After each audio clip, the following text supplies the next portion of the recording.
بسم اللہ الرحمن الرحیم۔ السلام علیکم ورحمۃ اللہ وبرکاتہ۔ آج میں آپ حضرات کے سامنے 2 آیتیں اور 2 احادیث مبارکہ پیش کرنا چاہوں گا۔ بغور سماعت فرمائیں، انتہائی اہم آیتیں اور انتہائی اہم احادیث ہیں۔ حدیث پاک میں آیا ہے کہ اللہ کے دربار میں قیامت کے دن ہر انسان کی 3 مرتبہ پیشی ہوگی۔ 2 مرتبہ سوال و جواب ہوتے رہیں گے۔ پہلی مرتبہ بہت سے لوگ اپنے گناہوں کا انکار کر دیں گے کہ یہ گناہ ہم نے کیا ہی نہیں، اور دوسری مرتبہ میں لوگ گناہوں سے اللہ کے دربار میں معذرت خواہی کریں گے، کہیں گے کہ اے اللہ تعالیٰ، جی ہاں، ہم نے ایسے ایسے گناہ کیے ہیں، ہم سے ایسے ایسے گناہ صادر ہو چکے ہیں۔ اس طرح اقرار کر کے معذرت خواہی کریں گے، معافی طلب کریں گے، اللہ کے سامنے عذر پیش کریں گے۔ تیسری مرتبہ پیشی ہوگی تو اعمال نامے ہر ایک کے اڑ اڑ کر لوگوں کے ہاتھ میں پہنچ جائیں گے۔ اسی کو اللہ پاک نے قرآن مقدس میں ان الفاظ کے ساتھ ذکر فرمایا، فَأَمَّا مَنْ أُوتِيَ كِتَابَهُ بِيَمِينِهِ فَسَوْفَ يُحَاسَبُ حِسَابًا يَسِيرًا وَيَنْقَلِبُ إِلَى أَهْلِهِ مَسْرُورًا وَأَمَّا مَنْ أُوتِيَ كِتَابَهُ وَرَاءَ ظَهْرِهِ فَسَوْفَ يَدْعُو ثُبُورًا۔ ترجمہ ہے، بغور سماعت فرمائیں، جس کا اعمال نامہ داہنے ہاتھ میں دیا جائے گا اس سے نہایت آسان حساب لیا جائے گا۔ وہ اپنے لوگوں کے پاس نہایت خوشی میں، خندہ پیشانی میں لوٹے گا، اور جس کا اعمال نامہ اس کے پیچھے کی جانب سے بائیں ہاتھ میں، الٹے ہاتھ میں دیا جائے گا، وہ تو بے شک موت موت کہہ کر پکارے گا۔ اب جب اعمال نامے ہاتھوں میں پہنچ گئے، ہاتھوں میں پہنچنے کے بعد کسی کا کوئی عذر قبول نہ ہوگا، اسی کے مطابق فیصلہ کیا جائے گا۔ اسی کو حضرت ابو ہریرہ رضی اللہ عنہ حضور علیہ السلام سے نقل کرتے ہیں۔ حضور علیہ السلام کا ارشاد ہے، قیامت کے دن ہر انسان کی 3 پیشی ہوں گی۔ پہلی 2 نشستوں میں، پہلی 2 پیشیوں میں سوال جواب اور معذرت خواہی ہوگی۔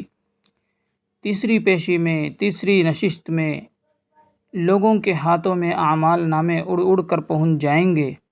کوئی اپنے داہنے ہاتھ سے لینے والا ہوگا اور کوئی بائیں ہاتھ سے لینے والا ہوگا۔ جس کے داہنے ہاتھ میں اعمال نامہ پہنچ جائے گا وہ خوشی سے پھولے نہ سمائے گا، اور جس کے بائیں ہاتھ میں اعمال نامہ پہنچے گا اس پر رنج و غم کا پہاڑ ٹوٹ پڑے گا۔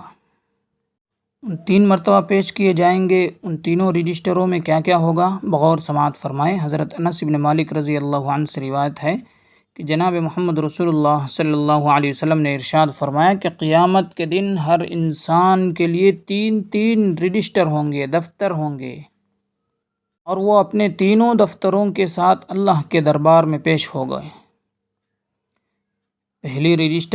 پہلا دفتر وہ ہوگا جس کے اندر اس کے نیک اعمال نوٹ کیے جائے ہوں گے۔ دوسرا رجسٹر، دوسرا دفتر جس میں اس کے صرف اور صرف گناہ نوٹ کیے جا چکے ہوں گے، اور تیسرا سب سے آخری دفتر جس میں اللہ کی طرف سے اس کو دنیا میں دی گئی ساری کی ساری نعمتوں کو نوٹ کیا گیا ہوگا، جن نعمتوں سے اس نے دنیا میں عیش و عشرت کے ساتھ زندگی بسر کی۔ اب سب سے پہلے اس کے نیک عمل کا جو دفتر ہے اس کو اللہ کی نعمتوں میں سے اللہ کی سب سے ادنا نعمت کے مقابلے میں لایا جائے گا اور کہا جائے گا کہ اللہ تعالیٰ کا اس نعمت کی قیمت ادا کر، تو اللہ تعالیٰ کی ادنا نعمت کے بدلے اس کے سارے نیک اعمال ختم ہو جائیں گے۔ اب صرف 2 دفتر باقی رہ جائیں گے، گناہوں کا دفتر اور اللہ تعالیٰ کی نعمتوں کا دفتر۔ تو ایسی کشمکش، ایسی پریشانی کی حالت میں انسان حیران اور پریشان بدحواس ہو کر رہ جائے گا کہ اب میرا کیا ہوگا۔ مگر اللہ پاک کہے گا اے میرے بندے، میں نے تیری نیکیوں کو دگنا کیا، دو چند کیا، یعنی 10 سے لے کر 700 تک بڑھا دیا، اور تمہارے گناہوں کو معاف کر دیا، تمہارے گناہوں سے درگزر کر دیا۔ قربان جائیں اللہ کی رحمت پر، اللہ کے دین پر، اللہ کے بندوں کے ساتھ نرمی پر، کہ وہ اس عالم میں بھی اپنے بندوں کے ساتھ کتنا نرمی فرما رہے ہیں۔ اور اس کے بعد آگے اللہ تعالیٰ کا ارشاد ہوگا، جو نعمتیں میں نے تم کو دی تھی وہ سب کے سب میری طرف سے بطور تحفہ ہیں، میری جانب سے ہدیہ ہیں۔ اس قسم کی فیاضی ہوگی تو انسان کے جان میں جان آئے گی، اب جا کر وہ ٹھنڈی سانس لے گا۔